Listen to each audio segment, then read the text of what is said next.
The storm came fast, like it had been waiting for them.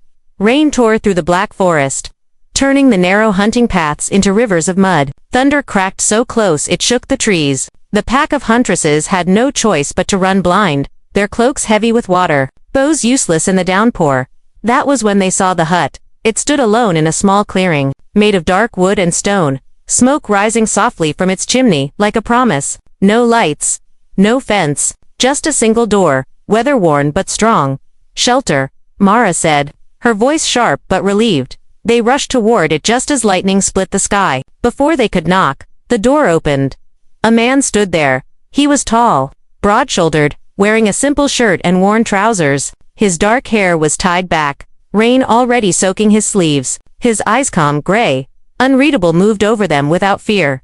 "You can come in," he said. His voice was steady, low. "Storm like this kills faster than wolves." For a moment, no one moved. Then Lyra leaned close to Kira and whispered, barely audible over the rain, "I saw him first." Kira shot her a look. Now, they stepped inside. The hut was warm. A fire burned in the stone hearth, filling the air with the smell of pine and smoke. Weapons hung neatly on the wall, not trophies, but tools. A hunter's home. Clean, ordered, quiet. "My name is Glenn," the man said, closing the door behind them. "You can dry yourselves." He didn't ask who they were. That made Mara uneasy. The pack spread out, cautious but grateful. Boots came off. Cloaks were hung. Rainwater pooled on the wooden floor. Outside, the storm raged like something alive. Glenn handed them rough cloths to dry their hair and faces. When his hand brushed Lyra's fingers, her breath caught. He didn't seem to notice. "Why do you live out here alone?" Kira asked, watching him closely. Glenn fed another log into the fire. "Quiet suits me. Danger doesn't bother you." Mara pressed. He looked up, eyes reflecting the firelight. "I know the forest." That answer only deepened the mystery. As the minutes passed, tension slowly eased. The warmth worked into their bones. The storm softened from a roar to a steady drumming. Glenn brewed something herbal and bitter, passing cups around. "This will help with the cold," he said. Lyra took a sip, then smiled. "It's awful." Glenn's mouth curved slightly. "It works." They laughed softly at first, then freely. It surprised them all. But not everyone relaxed. Tess, the youngest huntress, kept staring at the weapons on the wall. "These marks," she said, "they're not from animals." Glenn followed her gaze. For the first time, his expression darkened. "Some hunts," he said, "hunt back." Silence settled. Lyra broke it gently. "We didn't mean to intrude. Once the storm ends, we'll go." "You're welcome to stay the night," Glenn replied. "Paths will be flooded." Mara studied him, leader's instinct sharp. "Why help us?" Glenn met her eyes without hesitation. "Because I can." That answer should have felt simple. It didn't single quotes t. Later. As the others rested near the fire, Lyra volunteered to help Glenn clean the small cooking area. It was an excuse, and they both knew it. "You don't talk much," she said. "Words are easy to waste," Glenn replied. She smiled. "Not always." They worked in quiet for a while. Then she asked, "Do you know who we are?" "Huntresses," he said. "From the northern ridge." Her eyes widened. "How you walk like fighters," he said. "And the forest whispers." She laughed softly. "You're strange." He glanced at her. "So are you?" Something passed between them, spoken. Electric dot from across the room, Kira noticed. Her jaw tightened. Later, as the fire burned low, beds were laid out with furs. The hut had space, but only one small sleeping room. "We'll take shifts," Mara said. "No need," Glenn replied. "Nothing comes near this place." The confidence in his voice sent a strange chill through them as they settled. Lyra lay awake, listening to the rain fade into silence. Her thoughts kept circling back to Glenn, his calm, his secrets, the way the forest seemed to bend around him. She heard Kira whisper from the darkness, sharp and teasing, "You're staring." Lyra whispered back, "I'm not." A pause. Then, Kira murmured, "Just remember, I saw him first." Lyra smiled in the dark. Outside, the storm ended completely. And deep in the forest, something else began to move. Morning came quietly. Too quietly. Lyra noticed it first. The forest had gone still. No birds. No wind in the leaves. Just silence, thick and heavy, pressing against the hut like a held breath. She sat up slowly, hand moving toward her dagger. Across the room, Glenn was already awake. He stood near the door, listening, his posture relaxed, but alert, like a wolf pretending to sleep. When his eyes met Lyra's, he raised a finger to his lips. Quiet. The others stirred, as if sensing it too. What is it? Mara whispered. Glenn didn't answer right away. He lifted the wooden latch and opened the door just a crack. Cold air slid in, carrying the sharp scent of iron and damp earth. Trackers, he said softly. At least 6. Kira frowned. Human? Some. Glenn replied. Some not. That made Tess swallow hard. Mara moved fast. We should leave. Split up. No. Glenn said. The word wasn't loud, but it stopped them. The forest is watching today, he continued. Running will only feed it. Kira crossed her arms. And staying here is better. Glenn turned to her, gray eyes steady. This hut stands because nothing takes it. Something in his tone made her uneasy but also curious. How? She asked. Glenn reached behind the door and took down a long blade wrapped in leather. As he unwrapped it, faint symbols glimmered along the metal, then faded.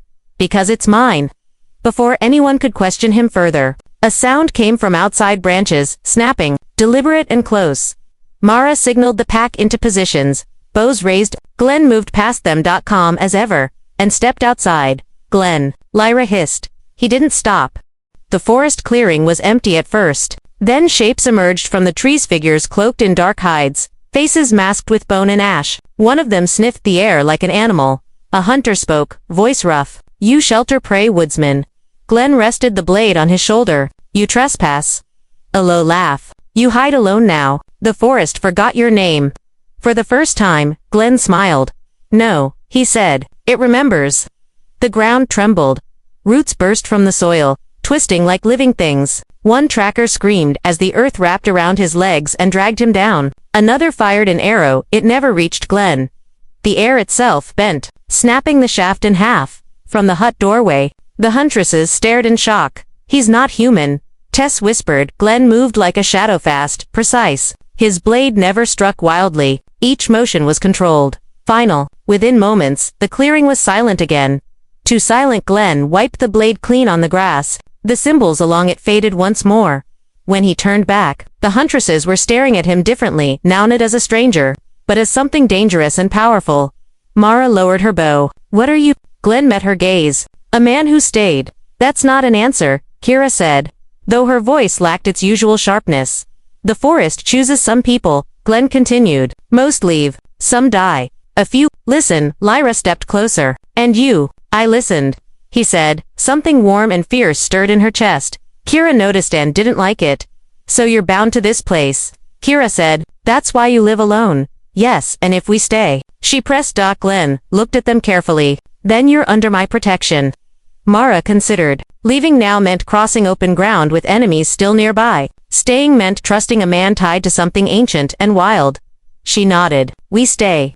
The day passed under a strange tension. Glenn repaired the damage outside while the Huntresses helped where they could. No one spoke much. Too many thoughts. Too many questions. As evening fell, Lyra found Glenn at the edge of the clearing, standing barefoot on the soil.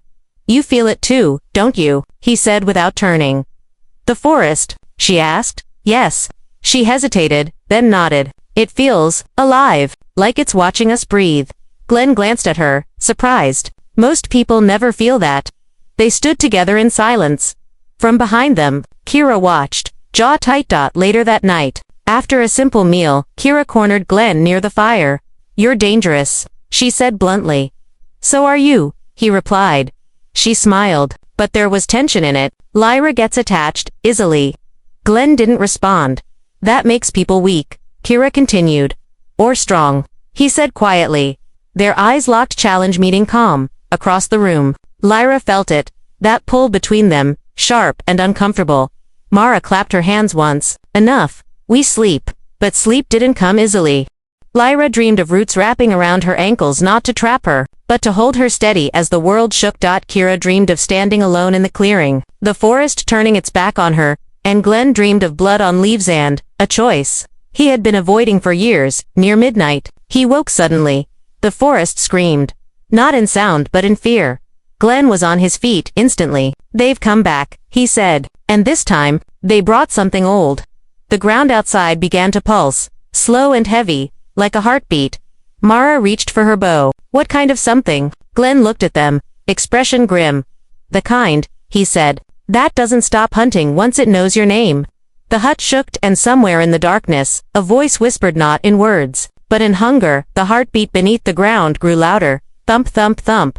Each pulse sent a vibration through the hut, rattling the hanging weapons and making the fire flicker low. The forest no longer felt like a guardian, it felt wounded. Glenn stepped outside without hesitation. "Stay behind me," he said, not turning back. Mara followed, bow ready. The others moved into formation by instinct, but their eyes never left Glenn. The ground in the clearing bulged, soil cracking open like skin. Then it rose. It was tall, too tall, its body shaped from bark, bone, and stone fused together. Antlers twisted from its skull, etched with old runes. Empty eye sockets burned with a dull green glow. Tess whispered, "That's a forest warden." Glenn's jaw tightened. Not anymore. The creature's voice came like roots scraping stone. "Namekeeper," it growled. "You broke the balance." "I kept it," Glenn said. "You abandoned it."